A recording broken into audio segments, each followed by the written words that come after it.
గగనము నుండి దిగి ఘనుడు గాబ్రియేలు దూత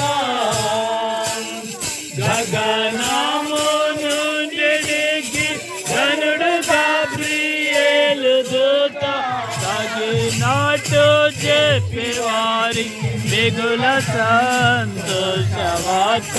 రక్షకుడు దయించిన